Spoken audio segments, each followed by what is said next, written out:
Hello lovely dears, कैसे हैं आप सभी लोग। मैं उम्मीद करता हूँ बहुत ही मस्त होंगे, बहुत ही स्वस्थ होंगे और जहाँ कहीं भी होंगे अच्छी तरीके से प्रिपरेशन कर रहे होंगे। सो लवली डियर्स, आज मैं आप सभी के बीच बात करूँगा कि कुछ क्वेश्चंस इंपॉर्टेंट बिहार बोर्ड को लेकर के कि बिहार बोर्ड में क्या क्वेश्चंस आने वाला है। और सिमिलरली कहीं ना कहीं आपको भय लगता होगा, डर लगता होगा कि क्या होगा, नहीं होगा, कैसे तैयारी करेंगे, नहीं करेंगे, मेरा रेफरेंस क्या रहेगा, कुछ फीडबैक क्या होगा। इसके लिए आपको घबराने की ज़रूरत नहीं है, मैं आपके साथ हूँ और हमेशा रहूँगा, ठीक है ना। सो डियर्स, मैं आज आपसे बात करूँगा कि कुछ जो इम्पोर्टेंट क्वेश्चन है, कुछ शॉर्ट क्वेश्चंस के बारे में, ठीक है ना, कुछ आपको शॉर्ट्स क्वेश्चन के बारे में। एंड मैं बता दूं आपको कि इसमें जो शॉर्ट्स होने वाला है और जो लॉन्ग क्वेश्चन होने वाला है, अगर आप एक इस वीडियो को अच्छे तरीके से विजिट करते हैं, अच्छे तरीके से देखते हैं, तो एक ही वीडियो में सारा कंसेप्ट आपको क्लियर हो जाता है, ठीक है ना। तो सो डियर्स, मैं बात करूँगा आगे और आपका क्वेश्चंस कुछ है, ठीक है। सरोगेट मदर के बारे में, सरोगेट माँ किसे कहते हैं, सरोगेट मदर होता क्या है, ठीक है ना। चलिए आगे की और देखते हैं कि ये क्वेश्चन से आपको अचंभित नहीं होना है, फियर डर्स आपको नहीं होना चाहिए कि क्या है ये जो सरोगेट मदर के बारे में कह रहा है। सरोगेट मदर कुछ शॉर्ट क्वेश्चन से पूछा जा सकता है कि सरोगेट मदर होता क्या है, ठीक है ना। देखिए कह रहा है आपका सरोगेट मदर के बारे में अगर मैं बात करूं तो कह रहा है कि वैसे फीमेल, ठीक है ना, वैसे फीमेल जिसमें यह एम्ब्रियो ट्रांसफर किया जाता है, जिसमें यह एम्ब्रियो क्या होता है, ट्रांसफर किया जाता है, जिसमें प्रेगनेंसी का क्या होता है, विकास होता है, तो उससे हम क्या कहते हैं, सरोगेट मदर कहते हैं। लेकिन कौन सा ये एम्ब्रियो ट्रांसफर किया जाता है, जो एम्ब्रियो कंप्लीट रूप से याद रखिएगा कि हम कह सकते हैं कि स्पर्म और ओवम द्वारा ये बनाया जाता है, ठीक है ना। सुपीरियर मेल तथा सुपीरियर फीमेल के द्वारा जो स्पर्म और जो ओवम को एक साथ हम कह सकते हैं कि फर्टिलाइज किया जाता है, ठीक है ना। ओवम को क्या किया जाता है, फर्टिलाइज किया जाता है, एक साथ मिलाया जाता है, निषेचित किया जाता है। तो और इनके निषेचित से जो एम्ब्रियो बनता है, ठीक है ना, इस एम्ब्रियो को ट्रांसफर किया जाता है कहाँ, प्रेगनेंसी दर में, हम कह सकते हैं यूट्रस में, जिससे क्या होता है, प्रेगनेंसी का विकास होता है। तो उस माँ को याद रखिए, उस प्रक्रिया को हम कह सकते हैं सरोगेट मदर, ठीक है। उस प्रक्रिया को हम क्या कहेंगे, सरोगेट मदर कहेंगे, ठीक है ना, सरोगेट मदर। और हम कह सकते हैं कि the female in whom this embryo is transferred and whom pregnancy develops is called surrogate mother, ठीक है ना। और surrogate mother के बारे में अगर मैं बात करता हूं कि अगर कोई भी प्रक्रिया है, जो प्रक्रिया एक साथ स्पर्म तथा ओवम के रूप में रिप्रेजेंट होकर के अलग अलग भागों में क्या करता है, वो फर्टिलाइज हो जाता है, ठीक है ना, अलग अलग भागों में फर्टिलाइज हो जाता है, जिसके कारण इसकी प्रवृत्ति दर क्या होता है, लगातार बढ़ते रहता है। और जैसे जैसे ये बढ़ जाता है वैसे वैसे इसकी प्रवृत्ति ना एक साथ क्रिएट करता है, जिसके कारण हम कह सकते हैं कि यह आपका सरोगेट मदर जो होता है ना, वो एक साथ रिप्लिकेट करता है, क्या करता है, एक साथ रिप्लिकेट करता है, जिसके कारण इसकी प्रवृत्ति हम कह सकते हैं लगातार आपका डेवलप होते जाता है, ठीक है। ये आपको शॉर्ट क्वेश्चंस के रूप में पूछा जा सकता है, ठीक है ना, शॉर्ट क्वेश्चन के रूप में पूछा जा सकता है। इसीलिए इस क्वेश्चन पर विशेषकर आप फोकस कीजिएगा कि सरोगेट मदर से आप क्या समझते हैं। हो सकता है बिहार बोर्ड है, कहीं से भी क्वेश्चन आपको उठा सकता है, इसीलिए इस क्वेश्चन पर फोकस अवश्य आप कीजिएगा कि सरोगेट मदर से आप क्या समझते हैं। चलिए नेक्स्ट क्वेश्चन आपका कह रहा है कि कुछ मधुमक्खी पालन, ठीक है ना, मधुमक्खी पालन मतलब क्या, बी कीपिंग। बी कीपिंग किसे कहते हैं, और इसको दूसरी भाषा में मेरे भाई याद रखिएगा एपीकल्चर भी कहते हैं। क्या कहते हैं, एपीकल्चर, या मधुमक्खी पालन को अपने लोग बी कीपिंग कह सकते हैं, या दूसरी भाषा में इसको एपीकल्चर कह सकते हैं, ठीक है ना। तो हम कह सकते हैं कि शहद तथा वीवेक्स के उत्पादन हेतु मक्खी के छत्तों का रख रखाव बी कीपिंग एपीकल्चर कहलाता है। अगर देखिए मधुमक्खी, ठीक है ना, मधुमक्खी जो है उनके छत्तों का रख रखाव करना, ठीक है ना, मधुमक्खी के छत्तों का रख रखाव करना एवं उनके शहद तथा विवेक्स, विवेक्स का मतलब क्या, मोम, याद रखिएगा, मोम के उत्पादन हेतु मक्खी के छत्तों का रख रखाव क्या कहलाता है, बी कीपिंग अर्थात एपीकल्चर कहलाता है, ठीक है ना। चलिए अब कह रहा है आपका maintenance of beehives for the productions of honey and beeswax is called bee आपका कीपिंग एंड एपीकल्चर, ठीक है ना। तो हम कह सकते हैं कि इसकी प्रजाति जो भी है, जितने भी हैं, अगर आप याद रखिएगा हनी एंड विवेक्स के उत्पादन हेतु जिस मक्खी का या जिस मधु को रख रखाव के रूप में, छत्तों के रूप में इसका क्या करते हैं, इनको कंप्लीट रूप से एक साथ न्यूट्रिशन स्तर, पोषण स्तर के लिए रखा जाता है, जिसको आप लोग एपीकल्चर कहते हैं, ठीक है ना। फिर मैं बात करूं कि मधुमक्खी के सबसे आम प्रजाति, ठीक है, जिससे पाला जाता है, मधुमक्खी के सबसे आम प्रजाति जिसे पाला जाता है उसे एपिस इंडिका कहते हैं। क्या कहते हैं? Apis indica. ये एक पॉइंट है आपको याद रखने योग्य पॉइंट कि अगर अपने लोग जिस मधुमक्खी को पालतू बनाते हैं, ठीक है ना, जिस मधुमक्खी को पालतू बनाते हैं, कंप्लीट रूप से उनको एक साथ एवल करते हैं, उनको पाला जाता है, तो उन मक्खी को अपने लोग क्या कहते हैं? तो एक शुद्ध भाषा में उसको बोला जाता है एपिस इंडिका। याद रखिएगा, कौन सा इंडिका? एपिस इंडिका बोलते हैं उनको। यानी हम कह सकते हैं, इसको एक नोट पॉइंट करके आप नोट कर ही लीजिएगा कि मधुमक्खी की सबसे आम प्रजाति जिसे पाला जाता है उसे एपिस इंडिका कहा जाता है, ठीक है ना। देखिए, the most common species of bee that is reacted is called Apis indica, ठीक है ना। चलिए नेक्स्ट मैं बात करूं इनसे कि अगर कह रहा है विवेक्स का उपयोग सौंदर्य प्रसाधन, कॉस्मेटिक एंड पॉलिशर्स बनाने में होता है, ठीक है ना। कई प्रकार के इसका उपयोग किया जा सकता है और साथ ही साथ शहद एक उच्च पोषक तथा औषधीय महत्व वाला क्या है? भोजन है, जिससे बच्चे को काफी ज्यादा क्या होता है? न्यूट्रिशन, पोषण क्षमता स्तर मिलता है, जिसके कारण बच्चे की डेवलपिंग प्रोसेस लगातार तीव्र गति से क्या होता है? बढ़ जाता है, ठीक है ना। हम कह सकते हैं honey is a food with high nutrition, ठीक है ना, एंड मेडिसिनल वैल्यू, ठीक है ना। चलिए नेक्स्ट करा इसमें मधुमक्खी पालन वैसे क्षेत्र में किया जाता है जहां आसपास जंगली झाड़ियां, भाई मधुमक्खी को आम प्रजाति के रूप में, आम भाषा के रूप में वहां पालतू बनाते हैं, वहां पाला जाता है, वहां उसको एक साथ, जहां उसका एक झाड़ियां है, जहां इसकी प्रवृत्ति लगातार एक साथ एवल होता हो, जहां हम कह सकते हैं बाग बगीचे हो, जहां पशुओं का खेत हो, जहां चारा व्यवस्था संपन्न हो, वहां उनको ना काफी ज्यादा सुगंधित होते हैं। साथ ही साथ फलों के रस को भी उन्होंने क्या करते हैं, ठीक है ना,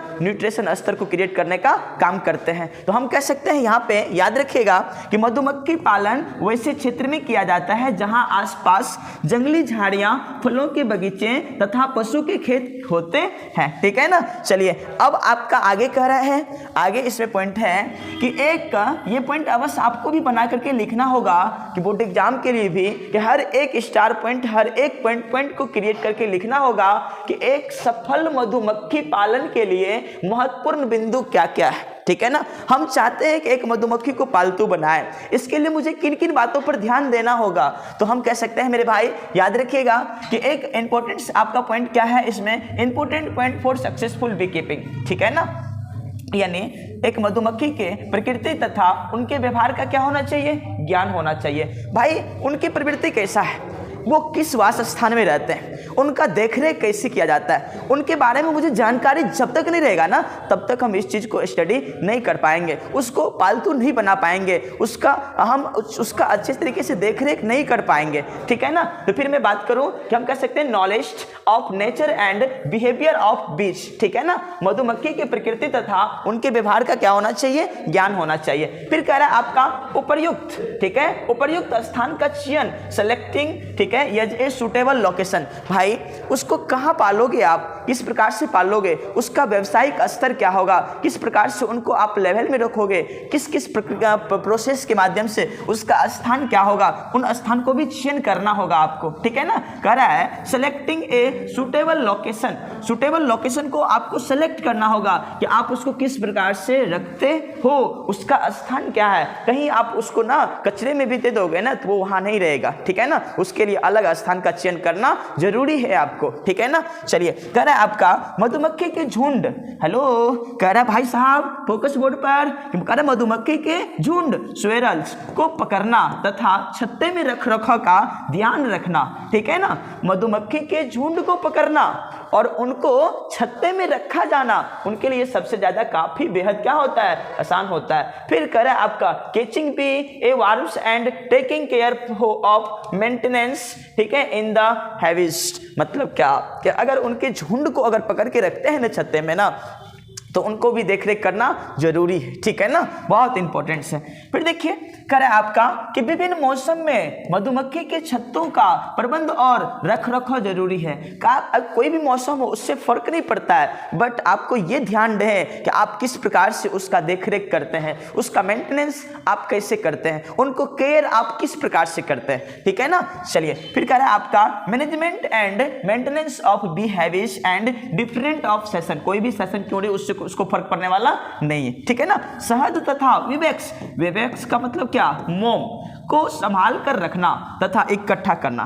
भाई अगर आप इतने मेहनत से एक मधुमक्खी को पालतू बनाते हो, तो अगर उनसे जो मुझे प्राप्त होता है शहद और विवेक्स, उसको क्या आप ऐसे फेंक दोगे क्या, नहीं, उसको संभाल कर अच्छे तरीके से सेव कर रखना पड़ेगा आपको, ठीक है ना। करा preserving and A collecting honey and wax, ठीक है। चलिए नेक्स्ट करा आपका मधुमक्खियां कुछ फसलों की प्रजाति के लिए पॉलिनेटर, पराग वाहक का क्या करता है, कार्य करता है। राइट्स, बिल्कुल सही बात है, क्योंकि अगर जो मधुमक्खी है इनका जो वेक्टर होता है, वाहक होता है, ठीक है ना, वो मधुमक्खी के लिए कुछ फसल की प्रजाति के लिए भी ये पॉलिनेटर का भी क्या करता है, कार्य करता है, ठीक है ना। चलिए करे खेतों में मधुमक्खी पालन करने से परागकण का दर बढ़ता है, जिससे अच्छे उपज क्या होते हैं, प्राप्ति होते हैं। हम कह सकते हैं खेतों में मधुमक्खी पालन, ठीक है ना, करने से परागकण का दर क्या होता है, बढ़ जाता है, जिससे अच्छे उपज की क्या होती है, प्राप्ति होती है, ठीक है ना। चलिए नेक्स्ट कह रहे हैं आपका, ये सब सारे पॉइंट आपको लिखना पड़ेगा। फिर अब आ गया, अगर आप मेरे भाई यहाँ तक कंप्लीटली अगर लिख लेते हैं, ये सब सारे पॉइंट आपका जो है ना कि मधुमक्खी पालन के बारे में था यहाँ तक, और ये टोटल नंबर आपको मिलेगा 5 मार्क्स, ठीक है ना। कितने मार्क्स, 5 मार्क्स, 5 यानी 5 मार्क्स आपको देखने को आपके बिहार बोर्ड में मिलेगा, यहाँ से 5 मार्क्स, ठीक है। अगर आप इसको कवर कर लेते हो तो इसमें कहीं कोई इश्यू नहीं होगा, ठीक है। ये आपका था मधुमक्खी पालन। पालन से एक क्वेश्चन है, फिक्स रहता है, इसीलिए हम आपको एक इन्फॉर्मेशन अभी दे दूं कि ताकि आप अभी से अलर्ट रहिए, सावधान रहिए, सतर्क रहिए कि अगर कहीं से कोई क्वेश्चन आए तो आपको एक भी क्वेश्चन यहाँ से नहीं छूटना चाहिए, ठीक है ना। चलिए अगर यहाँ तक क्वेश्चन अगर आप क्लियर कर लेते हैं ये सारे टॉपिक में, देखिए एक क्वेश्चन यहाँ से आपको, ये एक टॉपिक है आपका, और यहाँ पे आपका आता है ये सब सारे टॉपिक की जानकारी आपको मिलेगा कि ये एक यहाँ पे सुपीरियर मेल, सुपीरियर फीमेल अर्थात सरोगेट मदर के बारे में दिया हुआ है, ठीक है ना। फिर अगर यहाँ पे सरोगेट मदर के बाद कुछ क्वेश्चंस आपका आ जाता है, मधुमक्खी पालन से आप क्या समझते हैं, ठीक है ना। मधुमक्खी पालन क्या होता है, मधुमक्खी पालन कहाँ प्रयोग किया जाता है, मधुमक्खी पालन कैसे करते हैं, लिखे, ठीक है, इनके बारे में वर्णन करें, ठीक है, एक्सप्लेन करें। फिर यहाँ पे अगर मैं बात कर लूँ जरा कि मधुमक्खी पालन के बारे में आपको क्या करना होगा, सबसे पहले ये लिखना होगा। यहाँ तक लिखने के बाद आप क्या कीजिएगा, एक पॉइंट बना लीजिएगा, स्टार पॉइंट, ठीक है। मधुमक्खी की सबसे आम प्रजाति जिसे पाला जाता है उसे क्या कहते हैं, एपिस इंडिका कहते हैं। यहाँ तक आपको नोट कर देना है, ठीक है ना। उसके बाद फिर कह रहे हैं विवेक्स का उपयोग, ये सब ना आपको पॉइंट बाय पॉइंट करके लिखते चलना है।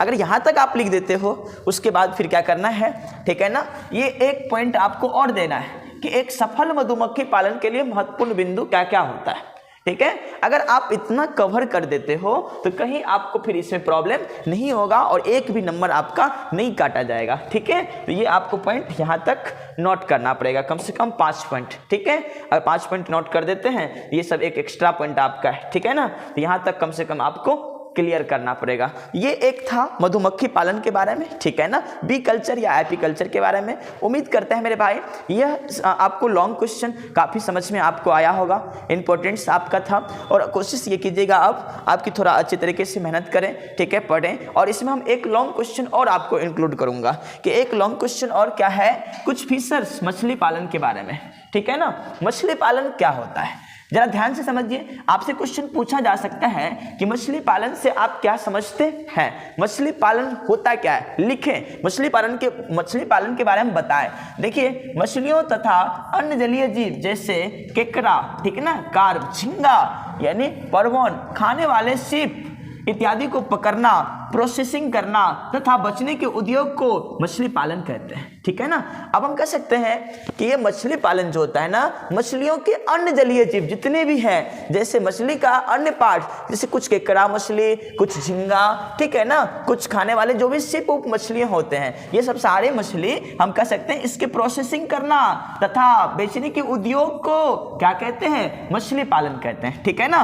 फिर देखिए कर आपका कि फ्रेश वाटर फिश, कुछ मछलियां ऐसे होते हैं जो मीठे जल की मछलियां होते हैं, ठीक है, जिसका नाम कतला, रेहू, ठीक है ना, कॉमन कार्प, ये कुछ ऐसी मछलियां होते हैं जो आपका किस में पाया जाता है, फ्रेश वाटर फिश, मतलब मीठे जल की क्या होती है, मछलियां होती है, ठीक है ना। चलिए आगे मैं बात करूं आपसे कि कुछ ऐसे आपका खारे जल की मछलियां होते हैं, ठीक है ना, यानी मेरिनर फिश, ठीक है ना। अब देखिए हिल्सा, ठीक है ना, सार्डाइंस, उसके बाद मैकरेल्स, उसके बाद पोम्फ्रेट, ये आपका कुछ ऐसी मछली है जो हम कह सकते हैं खारे जल की मछली, खारे पानी में पाया जाता है। फिर आपको एक पॉइंट और अवश्य बनाना होगा कि करोड़ों किसान तथा मछुआरे अपने आय तथा रोजगार के लिए मछली पालन पर क्या रहते हैं, निर्भर रहते हैं, ठीक है ना, कि भाई अगर मछली पालन मैं करूंगा तो मेरा एक जिंदगी जीवन आराम से व्यतीत हो जाएगा, कहीं कोई इश्यू नहीं रहेगा, ठीक है ना। चलिए फिर आप क्या कह रहे हैं, यहाँ तक अगर आप क्लियर करते हैं, इसमें कुछ आपको कहा जाता है जलीय कृषि, ठीक है ना, मछली पालन के बारे में कुछ जलीय कृषि था, ठीक है, और यहाँ तक आपको क्लियर, ये पॉइंट यहाँ तक नोट करना था, ठीक है। उसके बाद अब इसमें कुछ पॉइंट आपको और इंक्लूड करना है, कुछ जलीय कृषि क्या होता है, जैसे देखिए जलीय जीवों को फार्मिंग तथा सामूहिक रूप ही आपका एक्वाकल्चर कहलाता है, जलीय कृषि कहलाता है, ठीक है ना, जैसे फ्रॉग, फिश, स्नेक, पिसीकल्चर, ठीक है, मछलियों का फार्मिंग समूह रूप ही क्या कहलाता है, पिसीकल्चर कहलाता है। यानी हम कह सकते हैं मछलियों की फार्मिंग समूह, अगर मान के चलिए मछली पालन करते हैं तो उनको एक बड़ा बड़ा उसका क्या बनाया जाता है, व्यवसाय क्षेत्र इनका होता है, और औद्योगिक स्तर से इसको अपने लोग क्या करते हैं, पालतू बनाते हैं, पालते हैं, ठीक है ना। चलिए अब कह रहा आपका इसमें एक क्वेश्चन और आ रहा प्लांट ब्रीडिंग के बारे में, पादप प्रजनन से आप क्या समझते हैं, ये एक शॉर्ट क्वेश्चन है आपका, ठीक है ना, शॉर्ट क्वेश्चन, ठीक है।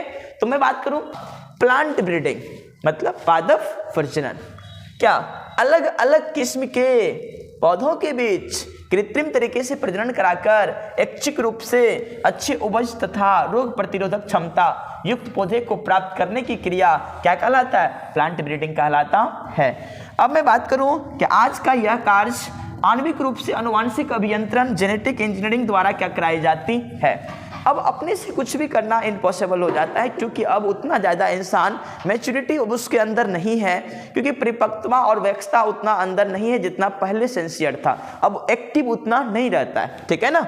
फिर देखिए इसमें कह रहा है आपका क्या कि प्लांट ब्रीडिंग कराने का उद्देश्य क्या क्या होता है भाई, फसल की उपज तथा क्वालिटी को क्या करना, बढ़ाना, फसलों को प्राकृतिक तनाव जैसे सूखा, अधिक बारिश, विषम तापमान को झेलने के योग्य बनाना, ठीक है ना। फिर फसलों को पीड़क रोगाणु प्रतिरोधक बनाना, ठीक है ना। ये सब सारा आपका क्या है, उद्देश्य, ठीक है। अगर आप यहाँ तक कंप्लीट कर लेते हो तो ये एक शॉर्ट पॉइंट के लिए आपका इतना तक क्या है, इंपॉर्टेंट है, ठीक है ना। बस आज की लेक्चर में इतना तक ही मेरे भाई, पुनः फिर मिलते हैं, तब तक के लिए आप यूं ही अपना अच्छी तरीके से मेहनत करते रहिएगा, ठीक है ना। बस मैं माँ देवी सरस्वती से यही कामना करूँगा हर सबों की मार्क अच्छे आए और हर सबों का प्रिपरेशन अच्छे तरीके से चले। फिर मिलते हैं पुनः नेक्स्ट लेक्चर में मेरे भाई, तब तक के लिए जय हिंद, लव यू ऑल।